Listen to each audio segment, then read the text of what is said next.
Nigerian forces have retaken a prison in the capital, Abuja, after it was attacked by armed men on Tuesday night. It is not clear who carried out the attack, but witnesses say they heard loud explosions and gunfire around Kuje prison, a medium security prison. Some local reports suggest a number of inmates escaped from the facility during the attack. A spokesperson for the Nigerian Interior Ministry said security forces had taken control of the situation without giving details. Armed groups, including Boko Haram extremists and Islamic State group affiliated militants, have carried out several jailbreaks across Nigeria in recent years, with more than 5,000 inmates having escaped since 2020. Hours earlier, gunmen opened fire on a convoy of President Muhammadu Buhari's security guards, officials and media team in his home state of Katsina. And joining us live on the news to discuss this latest developments is News Central correspondent Amadin Uyi. Good afternoon to you, Amadin. Thanks for joining the news. Good afternoon. Good afternoon. So we understand the situation that happened in Kuje right there in Abuja overnight. So tell us, what's the situation as of now at that particular area? Okay, the information we have is that the prison facility takes about 964 inmates, of which about 600 escaped after the attack. But as of this moment, about 300 have been recaptured by security operatives, combined team of the Nigeria Police Force, the armed personnel of the Nigeria Prison Service. Also, you have other security agencies here. You have the military and also the personnel of the Nigeria Security and Civil Defense Corps.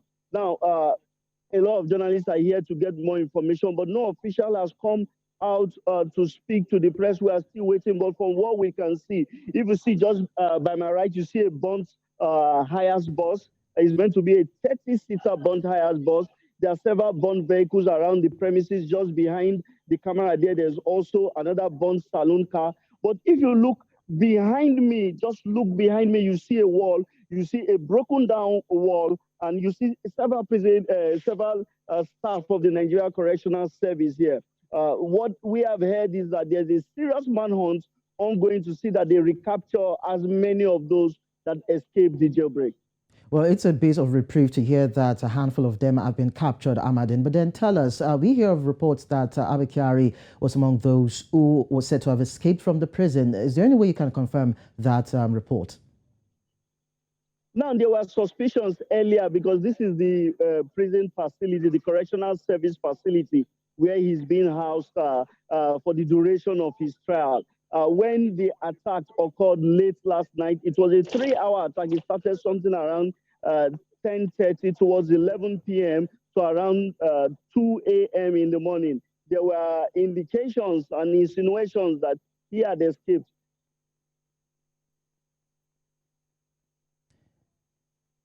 Hello, Amadin. Hello, Amadin. Can we? Okay. Well, we will try to reestablish connection with Amadin during the course of the news. We just want to. Okay, Amadin, can you hear me now? Yes. We know that there were some inmates that refused to escape the facility. Maybe those who their prison terms have almost run out. But we have not been given names and figures. But we're on ground to find out that information. All right, so, but then one of the things that we heard is that residents around the Kuje prison affirmed that they had gotten a threat that this possible invasion will occur. So tell me, was there no sort of intelligence gathering or anybody or any of the security operatives catching newswind of this possible attack and try to nip it even before it occurred? Remember that not more than 2 weeks ago, the Department of State Services had informed journalists that they had gotten wind of impending attacks, but did not say the exact location. So I don't want to disconnect that intelligence information to this one. But I know that the Department of State Services had earlier warned residents of the FCT that they should be very careful as they go about their normal duty because they had gotten intelligence information that members of the Boko Haram sect and the Islamic State of West Africa were planning attacks in the city center.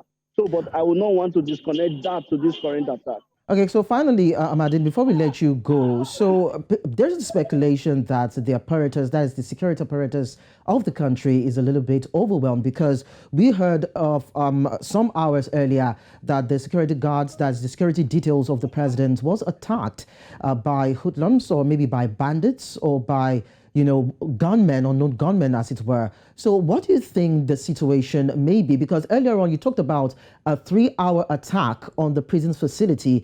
And when we have situations like this and we don't have some sort of accosting by the security operatives on these people, people are actually panicking about the security situation in the country. I think it will be fair to use the word overwhelmed. But one thing I know is that from information which the security operatives have already made known to the newsmen, for every successful attack, they have thwarted between 10 to 15 attacks. So it will be unfair to judge them based on these isolated incidents. But one thing I know is that the security agencies have continued to assure Nigerians and residents that they are doing everything they can to nip any attack in the bud, to restore peace and order and stop these attacks by terrorists and bandits. Thank you so much, Amadin. We'll continue to liaise with you to get updates from that particular area. Thank you so much. Thank you very much.